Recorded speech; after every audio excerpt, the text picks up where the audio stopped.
Hi friends, it's Jen Hatmaker here, and welcome to a very special on the road edition of For the Love. This fall, I've been crisscrossing the country for real on the Awake book tour. I've met tons of you in person, and I have sat down with some of my absolute favorite people, friends, thought leaders, comedians, all these brilliant humans. This fall, I've been crisscrossing the country on the Awake book tour, meeting so many of you in person. Oh my gosh, I love you so much. And getting to sit next to some of my favorite people, my friends, thought leaders, comedians, for honest, funny, meaningful conversations I just knew I had to share with you.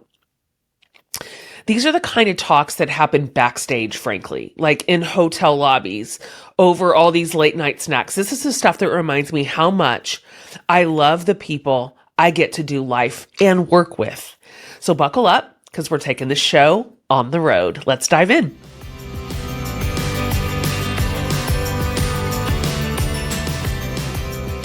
So yesterday I'm home in between a whole bunch of stuff. And I've got 1,000 things to do, 1,000 things to do on a weekday that all had to be shelved. But I don't know if you have heard, but I have a baby. And I have a grandson. And he's 4 weeks old. And this is my whole personality now. Do you know what I mean? Someone in the community named me. I came to my son and I said, I'm still working out my grandma name. And he's like, why can't you just be grandma? And I said, listen, let me tell you something. I love you. I do. You are my firstborn child. You mean a lot to me. This is not your business. I'm like, I appreciate that you have given me a grandson, but now you just need to leave the room. This isn't about, he's like, well, Mom, maybe the baby can just name you. And I'm like, listen, it's not his business either. So I crowdsourced it, of course, because my community is undefeated at being awesome. So I was like, what should I call myself? And somebody said, hey, what if we did a play on your last name? And it's still this sweet old-fashioned name. And what if you are Hattie? And I'm like, that's who I am. Like, that's going on the cover of my next book, right? Jen Hatmaker is dead. I do want to say this. Are there any are there any grandmas in the room? Oh my gosh. Oh my God, we're so lucky. It's so underrated.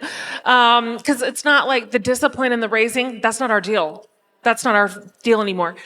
The new parents of this age group, the young parents, the modern parents, they're very precious about things. Do you know what I'm saying? Like, we all had to get shots to be around the baby, and I was like, what the?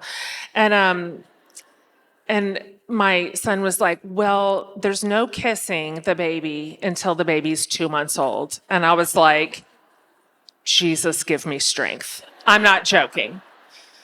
And it is very, very, very precious. And when he was like, I need to know who you've been around before I can this is yesterday at his home. I need to know who you've been around. By the way, I've been around the entire world, okay? I've been on every airplane that exists. And before I let you hold the baby, and I was like, I'm going to say this as nicely as I know how to. I swear to God, if you do not hand me that baby. No, sir, we're not doing this. Anyway, so that was what I did yesterday. Now, if you guys saw your email that came through this week, we had a little change of plans tonight. So if you did not read it, I want you to know that tonight, Colleen Hoover was going to be with us, and she was thrilled about it, and she has had, believe me when I tell you, an urgent thing come up. She is devastated that she cannot come, and she tried everything, but I promise you this was not movable. And so, first of all, she and I are going to have a conversation together to make up for this, and we'll send you the link. to it as soon as it's going to happen because she's super, super interesting. And that conversation is going to be really special. So you're still going to hear that between us. But in the meantime, I cashed in a couple of chips. Yeah. Yeah. I did. I did. I had a card and I played it. And so in a little, I'm going to do a couple of things first. I'm going to read a couple of excerpts to you. But in a few minutes, I did convince Tyler Merritt to come. So, yeah.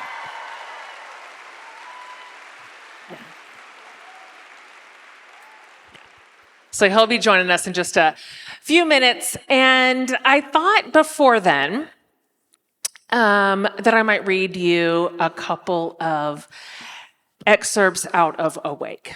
Some of you already have it. Who has it? The book? Yeah. Okay. Oh, I guess everyone does. Okay. That's nice. Thank you. Thank you for that. We love to see it. So you may already know that this is a very different book than anything I've ever written for you. Obviously in content, but also in format and in structure. And it's not written in chapters, and they don't have this long commentary on ideas. And I have historically decided what I think about a complicated idea or ideology or thought, and I've written 6,000 words on it in a single chapter and handed it to you on a silver platter and basically said, all right, guys, here's what we think about this. I have done the heavy lifting for us. I've done all the research.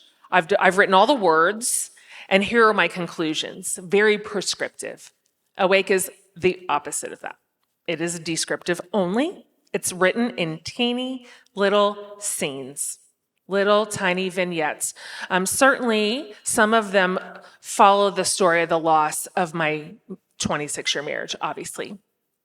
But then the big story around that little story are scenes from my whole life that built the house.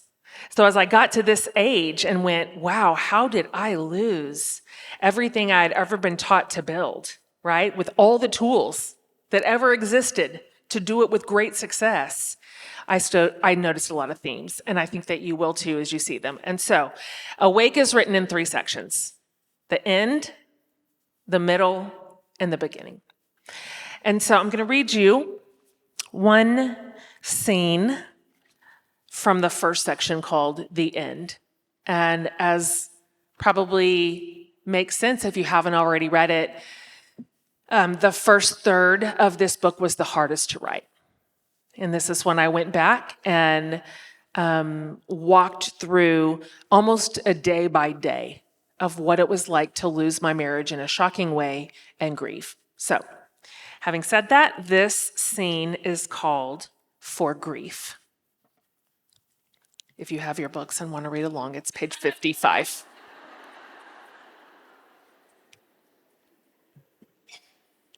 I am finding shock a paralyzing force. My husband chose someone else, a shocking someone else. Nothing can compete with this information. It overrides my system in every stratum. I can't stick with any other train of thought long enough to matter. The number of times I've declared through the years that infidelity would never happen to us is infinity. It just wasn't possible. We loved each other too much. We were too protected. We'd done the right things. We followed the script. The way this new knowledge feels in my bones is so painful, I can't believe it hasn't killed me. I've now seen pictures and texts that feel unsurvivable. They play on a relentless loop across the screen of my mind, terrorizing me, and I'm trapped. My friend Rob sends a text. Here's a link to a meditation app called Simple Habit. It will help you get back into your body. My favorite narrator is Corey Mascara. I'll do anything to escape my mind prison. Hell, I will try Orange Theory like a sociopath if someone tells me to. I download the app and forget about it for a couple of days. My mind is a sieve. Anything helpful slides right through, leaving only the sludge of misery. I can't hang on to anything good. My house has been a hive of activity every second of every day, for which I am profoundly grateful. No quiet rooms to envelop me, no lack of bodies or words or motion, nonstop chatter and tasks, no silence for my mind to start the story over yet again. I want it this way. I want it like this for a minute. But a few days in, all of a sudden, I know I need to be by myself, if only for an hour. I feel it. I am my own best friend, and I need me. I crave the peculiar safety of the privacy of my soul, where the only sorrow to manage is mine, and I don't have to temper a thing. I decide to just drive. My car is a private moving room. I have no place to go, but I'll just go somewhere, anywhere, nowhere. As I slip into the driver's seat, not sure how to access the enormity of my pain, I have the innocent thought to play a guided meditation as my driving companion, a focus aid for my emotions. I scroll through the app and choose one simply titled, For Grief. No need to get complicated here. It's only 11 minutes. Okay, this will get me started on my country drive. I hear the first gently spoken bit as I back out of my driveway. And it says, when we lose someone we love, it's natural to feel grief. Grief, in a way, is exactly the correct response to loss. It's a beautiful, natural feeling. The idea in grief meditation is to allow the feelings to be there. Just allow them to naturally arise in your body right now and begin to feel the body sensations of grief as they arise. You may feel a kind of pain in your chest region. You may feel a lump in your throat. You may feel various sensations of wanting to cry, or brow furrowing, or lips curling in your face. You may feel many other body sensations. Whatever emotional sensations you are feeling in your body, just allow those to be there. Feel them deeply. Encounter them with clarity, openness, and allowing. Let's just do that right now for a little while.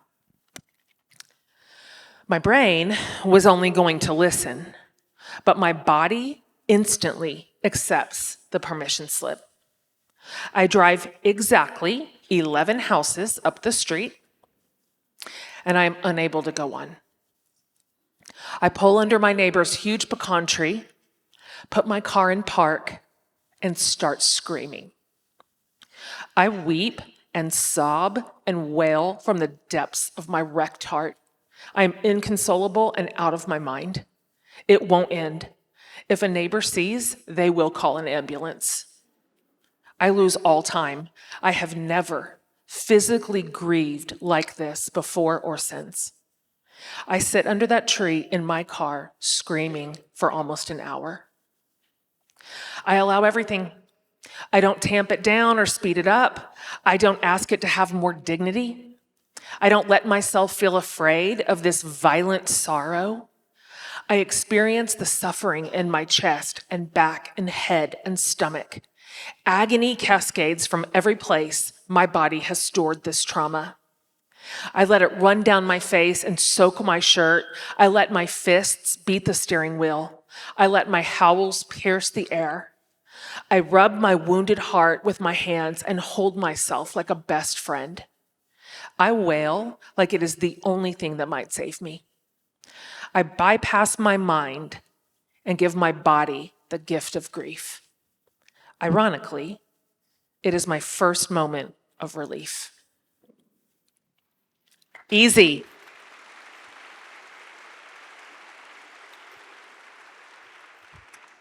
Anyone who has ever grieved like that understands that exact place. The first third of the book was all that heavy lifting. The middle third was sort of the messy slog back up to the surface of the water. And then the back third was when, shockingly, surprisingly, I couldn't believe it, but the sun started to rise again. So I'm going to read you one more before I have Tyler come out. This is from the back third, and it is called Bumble.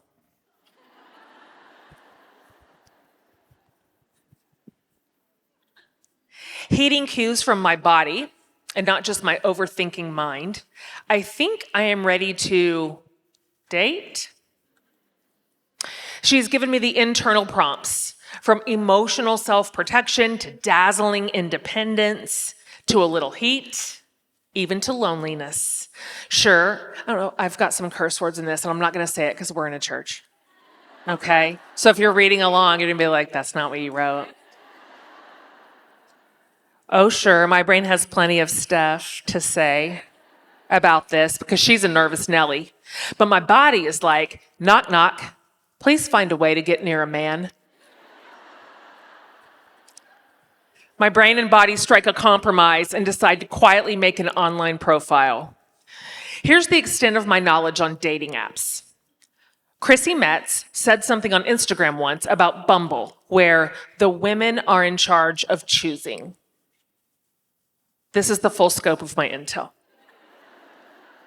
I drink 2 glasses of wine at 11:30 p.m. and download the app. I'm not concerned about my profile because the women choose on Bumble, so no one can even see me. I will peek in the window of men and just see what's out there. No harm, no foul, no big deal, no problem, no whoop. I do the bare minimum to make a profile, since it will be incognito. Required 3 pics, just the first 3 I find, my age and location. I fill in 0 of the other fields: kids, hobbies, job, whatever it all is. My profile looks like a bot. Jen, 47, Buda, Texas, no additional information, okay? Anyway, I upload the pics and go straight to bed, having exhausted my gumption. I wake up the next morning and look blearily at my phone.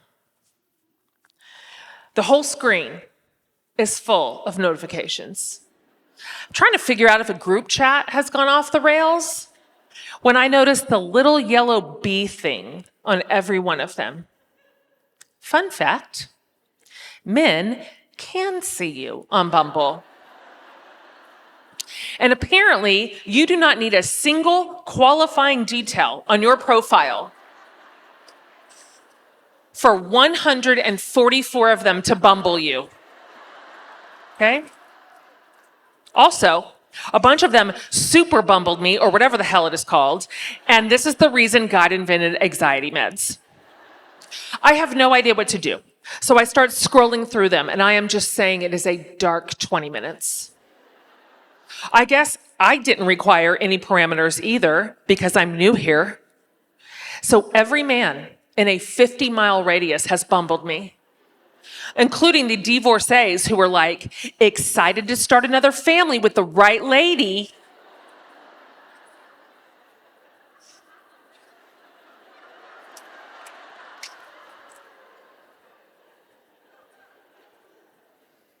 I immediately die inside and become a ghost. The only way I am starting a family with some 50-year-old man is if he adopts me and I become his daughter. Okay? That's it. That's right. My brain steps in like a boss and says, just send a message to one and see what happens. I have checks notes, never texted a stranger with romantic goals. I pick one who doesn't look terrifying, summon any dormant game living in my body, and write, hi there. God in heaven, deliver me from this mortal earth. That is the best I could do. I even put a period at the end like a robot. Not 10 seconds later, hi, how are you? How am I? Well, I don't even know. I am texting a stranger I have 0 information on at 7:30 in the morning, and is this what dating is now? Because I'm way too precious for this. Maybe my parents can arrange a marriage and I'll just show up to my wedding. Like the world's worst improviser, I give the exact opposite of yes and text back, fine, thanks, comma, and period included. Disastrous. It's like I've forgotten how to be a person. I turn off notifications, put my profile on actual incognito mode, and close my phone immediately because I cannot be trusted here. 4 hours later, I meet my best friends for lunch. Jenny, Shauna, Megan, and I are doing our usual everyone talks at once, but we miss nothing cacophony, and a rare gap opens. Very calmly, breezily, I mention I made a Bumble profile and things happened. The girls scream. One of them stands straight up and knocks her chair back. Someone grabs my phone and starts manically scrolling. They demand to see every word I texted, and all three are spouting loud garbage at the same time. I quietly pull my shirt over my face, burst out crying, and delete the app. And that is the story of how I spent 12 hours on a dating app.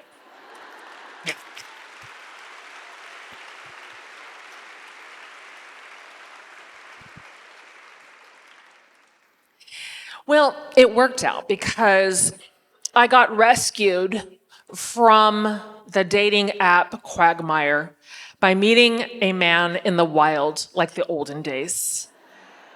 And he's pretty great, and he's pretty cute, and things are going pretty good. And when we found out, really Sunday, that we were going to have to pivot for tonight's event, I made a phone call and I was like, hello. Hi.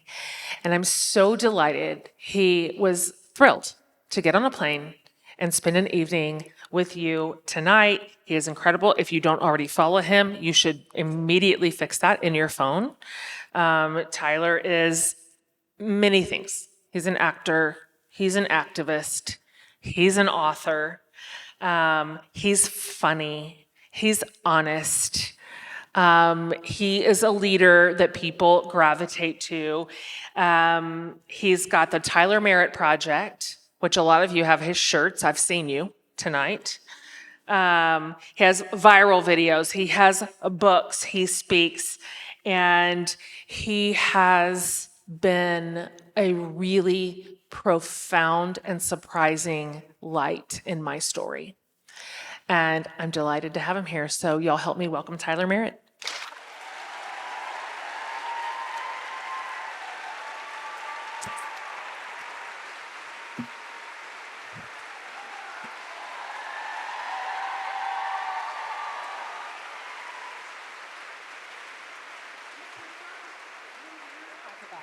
That's okay.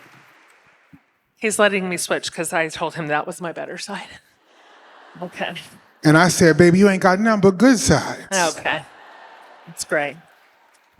Hi. Thank you for being What up? here. Hi. I'm happy to see you. I'm happy to see you. And I'm glad that too. you're here. And I'm thank glad you to for see saying too. yes. Okay. All right.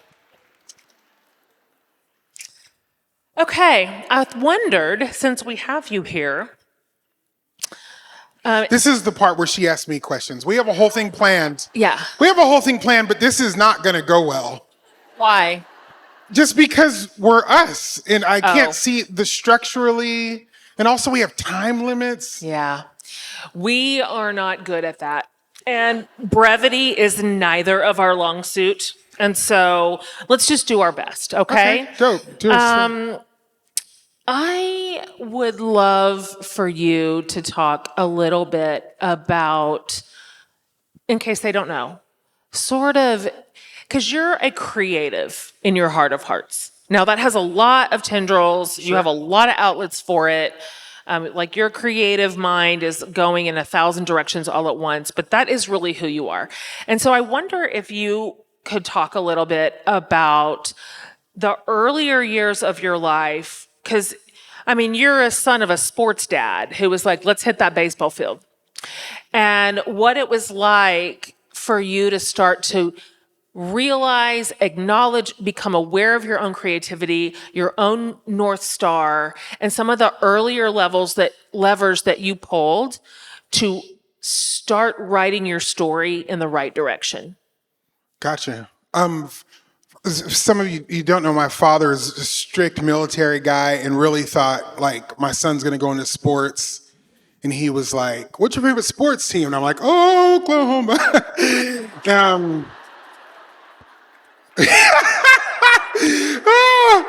I've never used that joke, but I'm gonna use it again. That was good.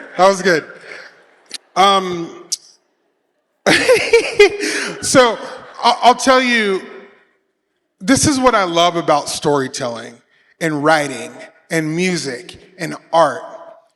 If it's in you, you can't get rid of it. It's like a fire that just keeps going and burning. And as much as you want it to die, it will find its way out of you. It's just a matter of how it is it's going to find its way out in the world. And for me, as a kid, I used to rap, I used to sing. I did every single thing that was artistic was coming out of my body because I knew that there was something I wanted to communicate to the world. And after doing all of the things that I had done up to a certain point, I realized that it wasn't the singing that I was obsessed with. It wasn't the songwriting I was obsessed with. It wasn't even being in musicals or acting. It was the storytelling. And in the storytelling, I was able to talk about who I was because writers, and this is something, babe, that you do as well as anybody in the world, we have this weird ability to be able to take what people are feeling on the inside and put it onto the page. We have the ability to take what you might feel in your conscious and in your heart and you're not able to express to people and find a way to put it out into the world. So I even knew myself as a Black person. I thought I could probably begin to communicate some of these things that Black folks are feeling. Although we are not a monolith, I can probably communicate them in a way that might be able to settle onto the hearts of people that may not be able to understand them. And that became kind of my thing to the world once it finally locked in. And that happened late in my life. When I was in my 40s, really, when I figured that out. That's a good segue into something else I want to talk to you about, because one thing that you have told me over and over, every time you catch me saying out loud to somebody that something like awake is for women or some version of that, he catches me every time. He's like, it's not just for women, it's for men. And a lot of the themes in here are not gendered. Some of these are experiences and systems that we all grew up in, that we are all examining, that we are all reimagining, which is true. And so when I think about the concept of midlife, which you're into that, baby. You're 49. Like, you're there. You know what? You are on the cusp. Don't put your cougar guilt on me, okay? Yeah. 49. This is it. This is the swan song of your 40s. Okay, we get it. Okay, that's fine. We get it. Okay. I'm curious about how would you describe midlife in your story? What is different? What has been changing? What happened right here, sort of in the middle section, that maybe you either didn't see coming or didn't necessarily expect, or that has turned in a direction that you didn't know you were headed? There's a couple things. This is the truth. And I feel like this should be more evident in the world. People should tell you more when you're younger how significant ibuprofen is going to be in your 40s.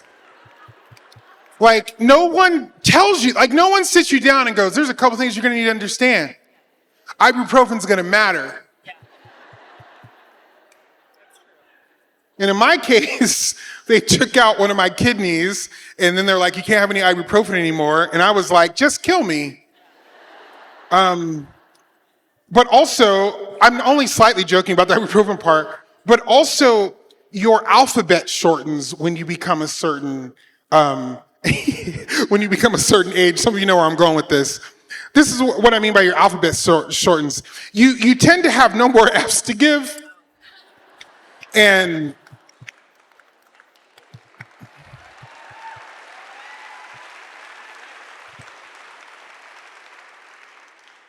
because you find yourself grounded in a certain way, that you realize some of the hardest things that you're going to go through, you've got past them. I was telling this there's a lot of you that came to this Changes Everything tour when I was in town, and we had a firm discussion about the hardest parts of your life. You made them. You made it through them, and you're here now. And I wake up every day, and you know this with me, where I'm like, I'm still here. And if I'm still here, there's more life to live. And there's something about middle age that you're able to do this hindsight thing that you can't do. You think you can do it in your 20s. In your 30s, you're like, I have figured it out. And granted, let's be fair. I'm saying this now, but I'm going to be 60 being like, I was dumb at 49. You know, but you have the ability, I think, to kind of be able to look back some. Didn't see a white divorced girlfriend coming. You don't know what I saw. Well, that's true. That's true.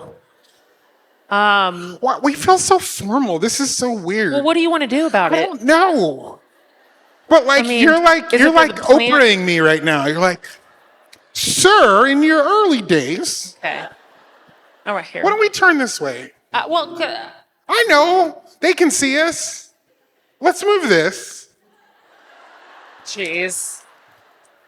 Like this? Yeah. This is better. Okay. Did you drink out of this? Yeah. Ooh. Jeez. Can you imagine? That's horrible. Okay. Cheers. Okay, cheers. Look at us. Hi. Hi. Okay. Let me ask you one more question. Can you talk a little bit about the last 4 years of your life? Because this has mattered to your work, to your message, and also, I am guessing, to your priorities. That the last 4 years have sort of been a clarion call to some degree about how you want to spend your time, your energy, your influence, etc. Are you just some clarity? Are you asking having to do with us, like in a relationship? No, your body. Cancer. Yeah. Oh, why didn't you say it? Well, I thought you would understand. Okay. See, this feels better. Yeah. Okay. For those of you who don't know, we're going to take a hard left. I have a rare form of cancer called liposarcoma. I talk about it in a very humorous way in my book, This Changes Everything. They found I'm awaiting the gasp that always comes. They found a 28-pound cancerous tumor in my abdomen. Yeah, see, there it is. You couldn't help it. Like I told you were going to gasp, and it still happened. Yeah. So then they had to remove that, and I've been through multiple surgeries over that time period that have had some rather serious side effects. And a lot of you have walked through cancer before, so that you know this isn't a new storyline. But similar to how I tell you, it allowed a gift that we have, that so many of us in this room have with being able to tell stories, is I was able to talk about that very specific thing in a very particular kind of way that allowed people to land with me and feel empathy with me and to walk through their own stories and to look back and go, I walked through that too, either with a friend or by myself, because of what I walked through, because I put it on the page, which is exactly what you've done with Awake.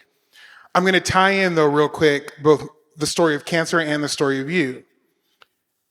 For those of you who don't know, when Jen and I met, we met because I had found out that my cancer had not completely gone away. So I decided to take a trip to New York City by myself. And we met that night. And I loosely told her, yeah, I have cancer, blah, blah, blah, and tried to jump past it. She was like, stop. You have what? And we still didn't talk deeply about it, but I just kind of mentioned it. What you didn't know at that moment, and I didn't know either, is that my story of cancer was now going to become your story of cancer. Because you have chosen to fall in love with someone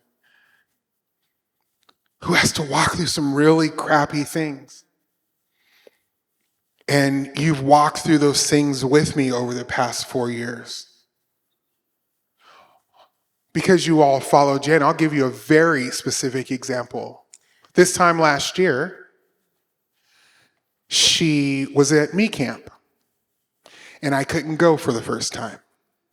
And many of people wrote to us in separate ways going, are you guys okay? Right. I was in bed in some of the most pain I had ever been in my life. And Jen, in the midst of her crazy busy schedules, coming to Nashville, being with me as we walk through it. Thank you for that. And these 4 years have been some of the most challenging, but also some of the most rich times in my life, and they've been because of you. It's the truth. Cheers. Listen. And it's fitting that we are toasting our water because the first time I met Tyler, he makes a very brief appearance at the end of Awake. But shows you how much I mean to her. In her long book. I didn't know anything about him. And so we had gotten connected via a mutual friend. And I'm like, great, turns out, I had told her earlier in the day, I'm going to stay tonight and go see Waitress. I don't have a ticket yet. I'm just going to go by myself because I'm here. We were in New York. And she goes, oh my gosh, I have a brand new client. It was my publicist. I have a brand new client this week. His name is Tyler. He is in New York City, also by himself right now. And he just told me he's going to see Waitress tonight. And she was like, should I connect you? And I'm like, sure, like totally. Because of course I'm thinking he's like my age. He is single. He's in the city by himself. He's going to see musical theater. He is gay. Yay. Great. I mean, I didn't know you yet. It was a character sketch. And so I'm like, so he sends me a ticket and I'm like, let's meet for drinks beforehand. Now, this is before I knew a lot of things. Number one, it's not gay. So there's that. Number two, doesn't drink ever, has never. We crack us up. Vegetarian. He's a vegetarian. Yeah, no joke. My dad's a cattle rancher. Like never married, no kids. That I know of. Just kidding. It's bad. Yeah. Like he's an only child. I am the oldest of 4. You're black.